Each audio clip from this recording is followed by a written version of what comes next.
Hello students. तो आज हम एक ऐसी जबरदस्त कहानी सुनेंगे, एक ऐसे आइडिया की कहानी जिसने ना सिर्फ यूरोप का बल्कि पूरी दुनिया का नक्शा हमेशा के लिए बदल कर रख दिया। जी हाँ, हम बात कर रहे हैं नेशनलिज्म की, यानी राष्ट्रवाद। चलो इसकी गहराई में उतरते हैं। स्क्रीन पर जो आप देख रहे हो ना, ये सिर्फ एक पेंटिंग नहीं है, ये एक सपना है। इसे बनाया था फ्रेंच आर्टिस्ट फ्रेडरिक सोरियो ने 1848 में। जरा गौर से देखो, लोग एक लंबी लाइन में चल रहे हैं, सबके पास अपने अपने देश का झंडा है और वो स्टैचू ऑफ लिबर्टी के सामने से गुजर रहे हैं। ये सपना था एक ऐसी दुनिया का जहां हर देश आज़ाद हो, डेमोक्रेटिक हो। लेकिन सवाल ये है कि ये सपना देखने की जरूरत ही क्यों पड़ी। जरूरत इसलिए पड़ी क्योंकि उस वक्त यूरोप की सच्चाई इस सपने से बिल्कुल उल्टी थी। सच्चाई थी निरंकुशवाद, यानी एब्सोल्यूटिज्म। सोचो, एक ऐसा सिस्टम जहां राजा की मर्जी ही कानून है, उसकी पावर पर कोई रोक टोक नहीं, कोई कंट्रोल नहीं। अगर आप सोरियो की पेंटिंग में नीचे जमीन पर देखोगे तो आपको टूटे हुए ताज यानी क्राउन्स बिखरे हुए मिलेंगे। ये सिंबल है इसी निरंकुशवाद के खत्म होने का। तो फिर इस बदलाव का सपना सच कैसे हुआ? इसकी पहली चिंगारी लगी फ्रांस में। साल था 1789, द फ्रेंच रेवोल्यूशन। हिस्ट्री में ये पहली बार था जब लोगों ने एकजुट होकर ये कहा कि देश किसी एक राजा की जागीर नहीं है, बल्कि देश उसमें रहने वाले लोगों का, सिटीजन्स का है। फ्रेंच रेवोल्यूशनरीज ने एक देश बनाने की पूरी रेसिपी बुक ही लिख डाली। और हाँ, ये पॉइंट्स आपके एग्जाम्स के लिए सुपर इंपॉर्टेंट है। सबसे पहले उन्होंने ला पात्री यानी पितृभूमि और ले सितवाया यानी नागरिक जैसे आइडियाज दिए। फिर राजा के झंडे को हटाकर अपना नया तिरंगा झंडा ले आए। एक नेशनल असेंबली बनाई जो लोगों द्वारा चुनी गई।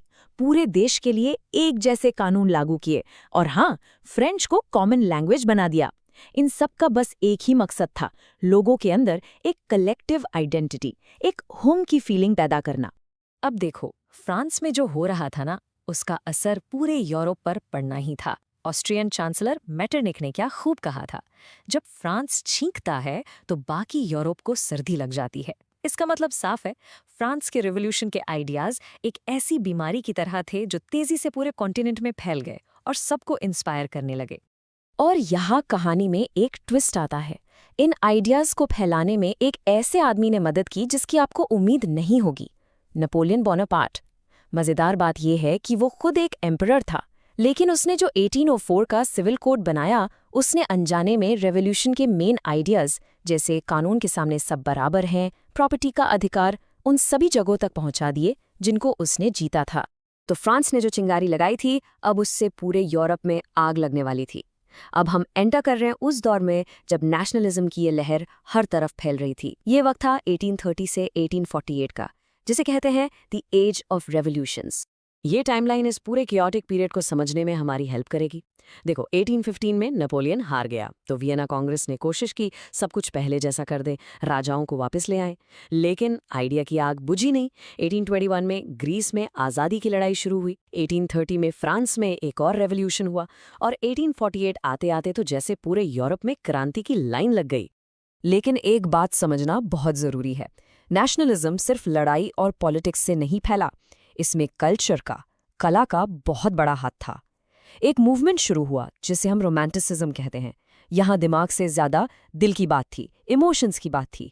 इसने फोक सॉन्ग्स, फोक डांसेस और आम बोलचाल की भाषा का इस्तेमाल करके लोगों को उनके कॉमन पास्ट, उनकी साझी विरासत से जोड़ा।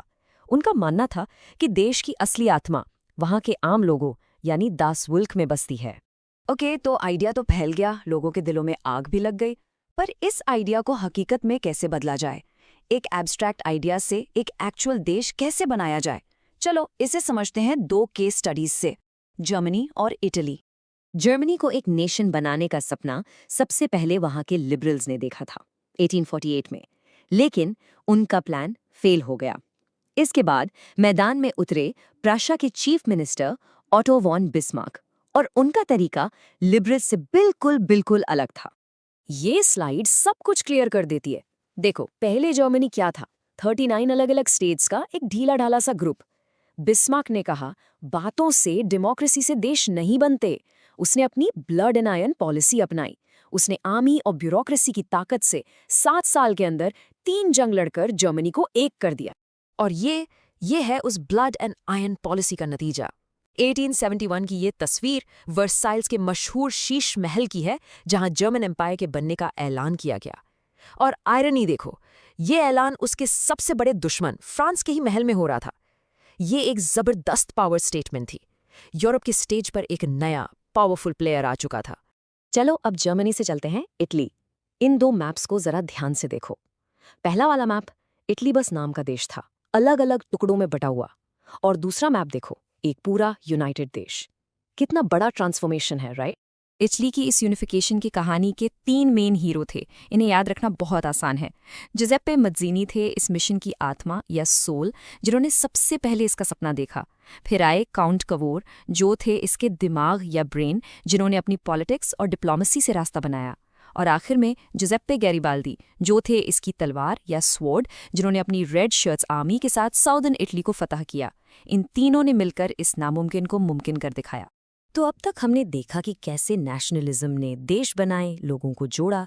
लेकिन हर सिक्के का एक दूसरा पहलू भी होता है। अब हम कहानी के उस मोड़ पर हैं जहां ये आइडिया थोड़ा डार्क हो जाता है, जब नेशनलिज्म इंपीरियलिज्म यानी साम्राज्यवाद के साथ मिल जाता है। देखो, जब ये अपना देश सबसे महान वाली फीलिंग हद से ज़्यादा बढ़ जाती है, तो लोगों को एकजुट करने के लिए पावरफुल सिंबल्स चाहिए होते हैं। इसके डार्क साइड को समझने से पहले एक छोटा सा कॉन्सेप्ट समझना ज़रूरी है, एलिगरी। जब हम किसी आइडिया को, जैसे आज़ादी, लालच या देश, एक इंसान या चीज़ की शक्ल दे देते हैं, उसे एलिगरी कहते हैं। बिल्कुल वैसे ही जैसे हम अपने देश को भारत माता के रूप में देखते हैं। बिल्कुल हमारी भारत माता की तरह ही फ्रांस और जर्मनी ने भी अपने देश को एक चेहरा दिया। फ्रांस ने बनाया मारियाने को और जर्मनी ने जर्मानिया को। एक बात हमेशा याद रखना, ये कोई असली औरतें नहीं थीं। ये देश के सिंबल्स थे, उसकी एलेगोरीज थीं, ताकि लोग अपने देश के आइडिया से आसानी से जुड़ पाएं। और अब आते हैं यूरोप के उस हिस्से में जहां नेशनलिज्म एक टाइम बॉम्ब बन गया, द बाल्कन्स। यहाँ ऑटोमन एम्पायर कमजोर हो रहा था और इस इलाके में रहने वाले अलग अलग ग्रुप्स अपनी अलग पहचान के नाम पर आज़ादी मांगने लगे। जल्द ही ये पूरा एरिया एक पाउडर केग यानी बारूद का ढेर बन गया। सब आपस में लड़ रहे थे और यूरोप की बड़ी बड़ी ताकतें इस आग में घी डालने का काम कर रही थीं। तो आखिर में हम इस सबसे बड़े सवाल पर आते हैं। जिस नेशनलिज्म ने जर्मनी और इटली जैसे देश बनाए, लोगों को आज़ादी दिलाई, क्या वही नेशनलिज्म जब इंपीरियलिज्म के लालच से मिल गया, तो उसने ही यूरोप को 1914 में फर्स्ट वर्ल्ड वॉर की भयानक तबाही की तरफ धकेल दिया? इस पर सोचना जरूर।